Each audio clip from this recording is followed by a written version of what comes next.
Tukio hili linathibitisha dhamira ya wazi ya serikali ya awamu ya sita chini ya uongozi wa Mheshimiwa Daktari Samia Suluhu Hassan, Rais wa Jamhuri ya Muungano wa Tanzania, kuhakikisha wananchi wanapata huduma ya umeme iliyo bora, lakini kwa ufanisi zaidi kuendana na mabadiliko ya sayansi na teknolojia.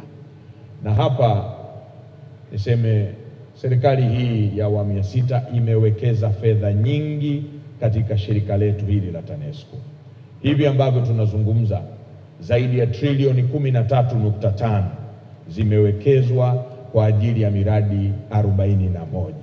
Na katika miradi hii 41, miradi 6 ni ya uzalishaji, lakini miradi 35 ni ya usambazaji, ya kuhakikisha mwananchi wa Tanzania anapata umeme wa uhakika na kwa wakati. Kwa hiyo ni uwekezaji mkubwa sana ambao umewekezwa na serikali.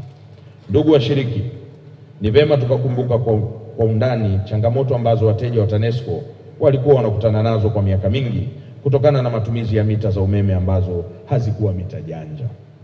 Kwa muda mrefu wateja wamelalamikia mita za zamani ambazo hazimwezeshi mteja kuona matumizi yake kwa wakati. Hivyo kushindwa kupanga bajeti ya umeme kulikuwa ndio jambo la kawaida kwetu. Wateja walitumia bila kujua kiwango gani kinatumika, na wakati mwingine bila taarifa ya umeme unakuwa tu umeisha. Pamoja na hayo, changamoto kadhaa za hitilafu za mara kwa mara kwenye mita, ikiwemo tokeni za umeme kutoingia, kupoteza kumbukumbu, kuonyesha taarifa zisizo sahihi au kuharibika kwa remote na kulazimu kupiga simu mara kwa mara katika call center ili kupatiwa ufumbuzi wa changamoto hizo. Wateja walikumbana pia na kero za uingizaji wa token, ambapo mita nyingi zimekuwa juu ya nyumba au maeneo magumu kufikiwa kirahisi, ambapo wateja walilazimika kupanda kwenye viti, ngazi au stuli kila wanapohitaji kuingiza token, jambo ambalo lilisababishia usumbufu na kuleta malalamiko mengi kutoka kwa wateja wetu. Si hayo tu, nitoe hata mimi ushuhuda. Ilikuwa saa zingine unaweza ukarudi nyumbani usiku ukakuta umeme umekatika, umeisha luku, na lazima sasa uende ukamgongee jirani ili uweze kuweka waya ule uingize tokeni yako. Hata mimi amenikuta hayo saa 7 usiku, nimerudi kutoka kwenye majukumu, unafika umeme umeisha, ili ni lazimu kuanza kwenda kumgongea jirani ili kuweza kuingiza token ile ili umeme uweze kurudi. Lakini sasa hayo tunaenda kuondokana nayo. Aidha, kumekuwepo malalamiko ya wateja kuhusu remote za zamani zilizotumika kuingiza token. Remote hizi zilikuwa zinavunjika kwa urahisi, zingine zinapoteza ubora na kuvuja betri, na mara nyingine zinasababisha token kushindwa kuingia kabisa. Hili lilikuwa linaleta kero hasa wakati wa dharura na usiku, kama hapo nilipokuwa nimezungumza awali. Hivyo changamoto hizi zote zimetuongoza leo kufanya mapinduzi makubwa ya kiteknolojia. Mita janja zimekuja kama suluhisho halisi la kuondoa kero hizi, kuongeza ufanisi na kuhakikisha huduma ya umeme inakuwa ya kisasa, salama na rafiki kwa mteja.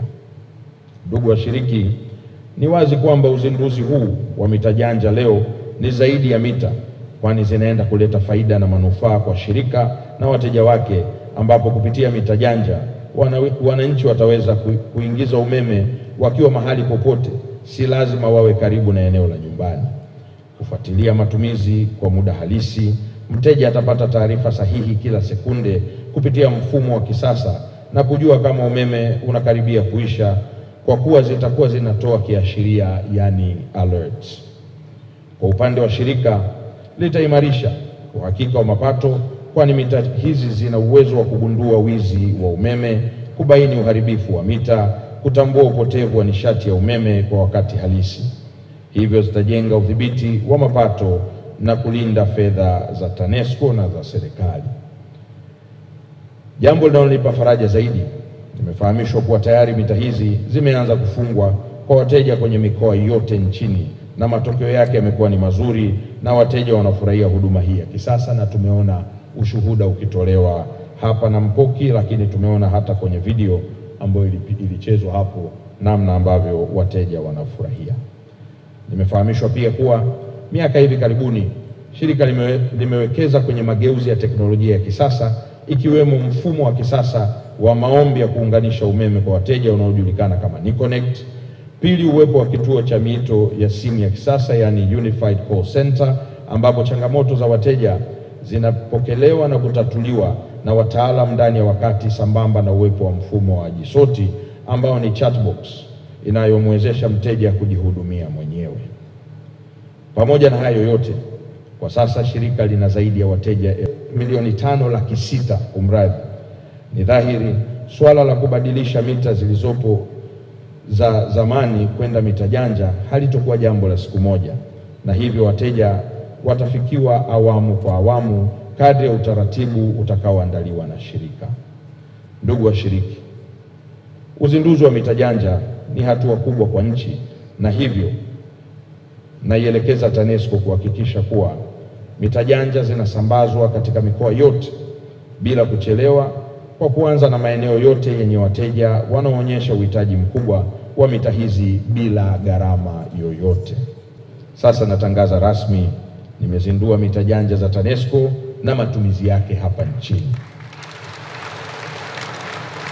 Nimalize kwa kauli mbiu ya leo, luku kijanja, luku kijanja.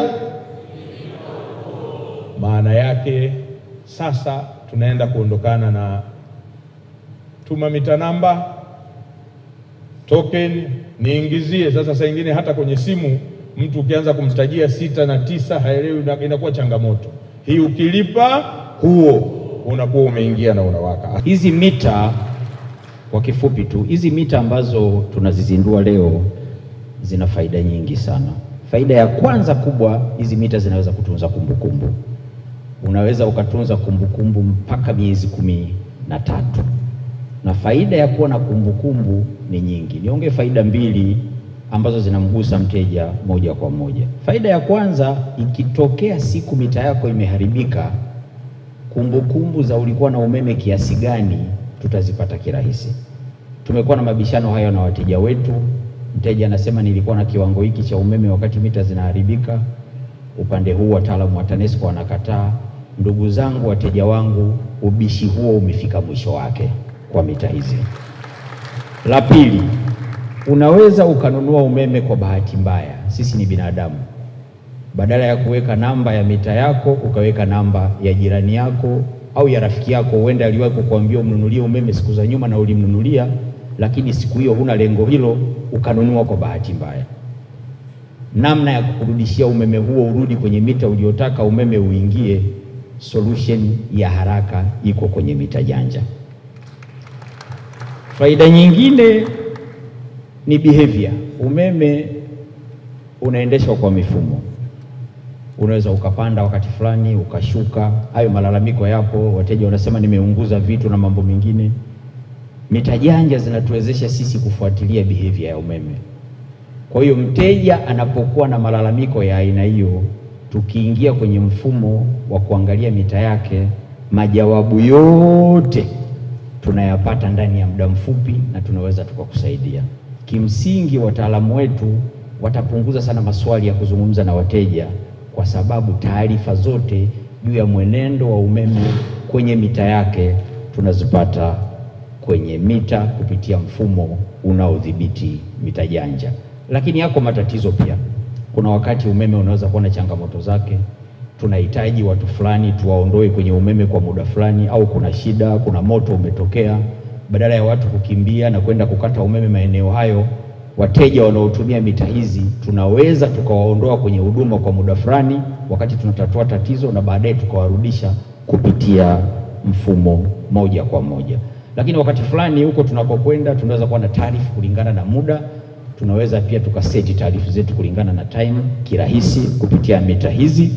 Lakini wateja wetu wakubwa wako ambao mashine zao na miundombinu yao inaweza kuwa inazalisha umeme wakati wa uendeshaji wake. Kwa mfano, wateja wetu wa reli ya mwendokasi SGR, wao miundombinu ya vifaa vyao wakati wa uendeshaji uko wakati vifaa vyao vinazalisha umeme. Ni teknolojia ya kihandisi, mainjinia wananielewa.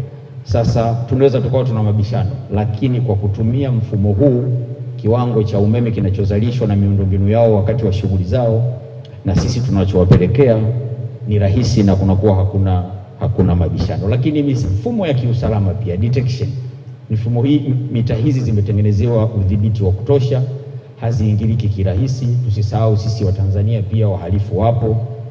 Mita zetu zimekuwa zikiingiliwa, tunazozitumia zamani. Mita hizi kuingilika ni vigumu, zina mifumo ya udhibiti ya kisasa kabisa, na tunaweza tukagundua haraka bila ya kuja kwenye mita yako kama mita yetu imeingiliwa au haijaingiliwa. Lakini tunatumia vifaa hapa, unaingiza umeme, hivi remote, na wateja wetu wengi watumiaji wa umeme tumekuwa tuna video, mita yangu imefuta maandishi, haisomi, nileteni remote nyingine na mambo mengine. Mambo ya remote, wale sisi tunaopanga nyumba tuko wengi tunatumia remote moja, yamefika mwisho. Hakuna remote imeisha betri, hakuna remote imefuta maandishi.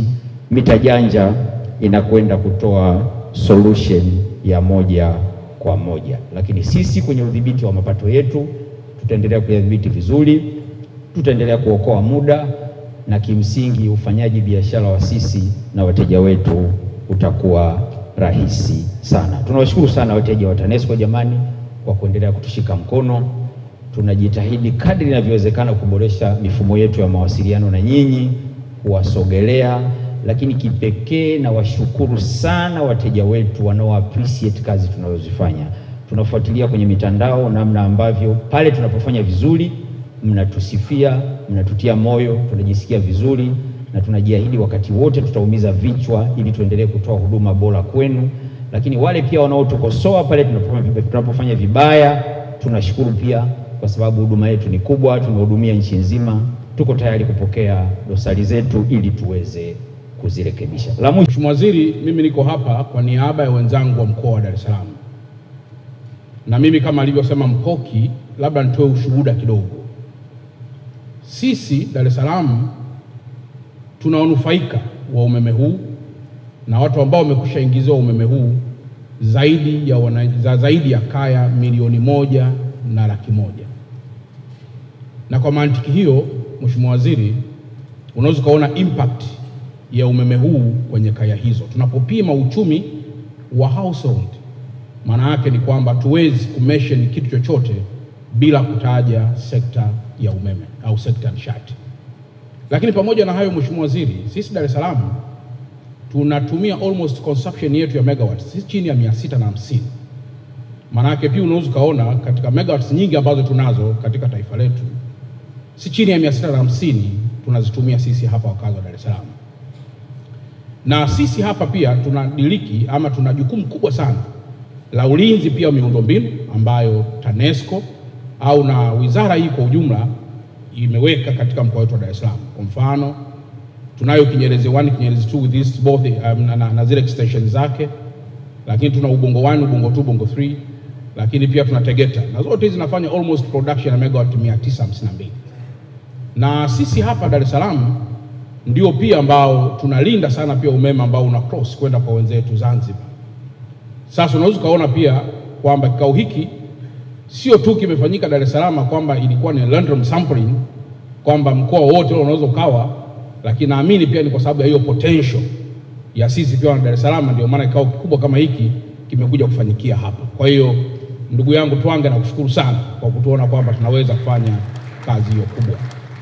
Lakini pia Mheshimiwa Waziri, sisi hapa kwetu Dar es Salaam katika yale maboresho yote na pesa nyingi ambazo zinakuja katika sekta hii, sisi hapa kuna kazi nyingi. Moja ikiwa ni kuendelea kuboresha njia za usambazaji wa umeme.